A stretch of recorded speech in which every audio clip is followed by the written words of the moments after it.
Hello, and welcome to this brief tutorial on how to conduct a quick search using Shapiro Library's multi-search tool. Let's start by going to Shapiro Library's website.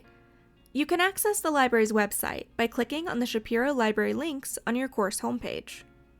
From the library homepage, enter your research question in the multi-search box in the center of the page.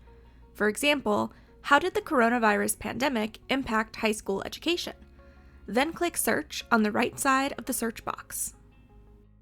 The results page lets you refine your search using all filters in the top left corner of the screen, where you can limit results by source type, date, or scholarly articles. In the top right corner of the page is a toggle marked AI Assisted Search. By default, AI Assisted Search is turned on, with a check mark on the left side of the toggle. This feature converts your research question into an effective library search using artificial intelligence. If you turn AI-assisted search off by clicking on the toggle, try searching with specific keywords instead of a full question, for example, coronavirus and high school education. When you open an article, the Tools menu in the top right corner of the screen lets you save, cite, share, or download the article.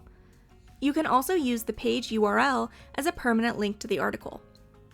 If you need help, click on the yellow 24/7 library chat button in the top right corner of the library homepage, or email ask@snhu.libanswers.com. Happy researching!